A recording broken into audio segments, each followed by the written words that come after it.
வணக்கம். இன்றைய தினம் 1 நவம்பர் 2023. நேரம் வந்து கரெக்டா 9 ஆகுது. இன்னைக்கு பேங்க் நிப்டி எக்ஸ்பைரி.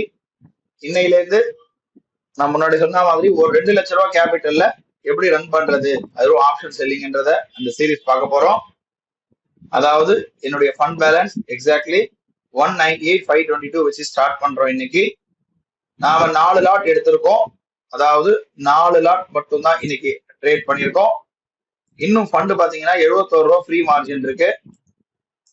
எம்டிஎம் பாக்குறோம் 24 ரூபா இருக்கு.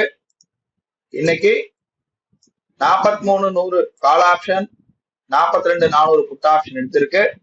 கால் ஆப்ஷன் 16 ரூபா 95 பைசாக்கும், புட் ஆப்ஷன் 26 ரூபாய் 25 பைசாக்கு எடுத்திருக்கு. இதுல ஆட்டோமேட்டிக்கா ஸ்டாப் லாஸ் அட்ஜஸ்ட்மெண்ட்ஸ் எல்லாமே ரோபோவே பார்த்துக்கும். இது முடிகிற வரையும் வெயிட் பண்ணுவோம். டைம் கரெக்டா 3 மணி ஆகுது. காத்தால நம்ம போட்டிருந்த ரோபோல பாத்தீங்கன்னா நமக்கு வந்து காத்தால 43,100, 42,400 புட்டு, 43,100 கால் ஆப்ஷன் போட்டிருந்தோம். 16 ருபீஸ்க்கு போட்டிருந்தோம் கால் ஆப்ஷன் 16.95. அது இப்ப 90 பைசா வந்துருச்சு. 26 ருபீஸ்க்கு நம்ம போட்டிருந்த புட் ஆப்ஷன் வந்து இப்போ 1 ரூபாய் வந்துருச்சு.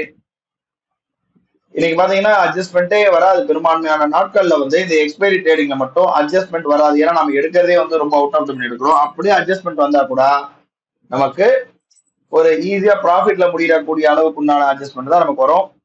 இன்னைக்கு பாத்தீங்கன்னா நான் இன்னைக்கு சொல்லியிருந்தேன் ஸ்டார்டிங்ல இருந்து இன்னையில இருந்து வெறும் 2 lakh கேபிட்டல்ல இருந்து ஸ்டார்ட் பண்றோம்னு. 198,500ல இருந்து இன்னைக்கு ஸ்டார்ட் பண்றோம். இன்னைக்கு ஃபர்ஸ்ட் டே நவம்பர் 1 பாத்தீங்கன்னா ஆல்மோஸ்ட் நம்ம நியர் டு 1%, அதாவது 1,98,000க்கு 1,768 ரூபாய் 1% கிட்ட நமக்கு ப்ராஃபிட் வந்திருக்கு. இன்னைக்கு வந்து வித் ஹெட்ஜோட எல்லாம் பண்ணி 1% கிடைச்சிருக்கு. நாளைக்கு வந்து ஒரு புது ட்ரேட்ல சந்திக்கலாம். நன்றி, வணக்கம்.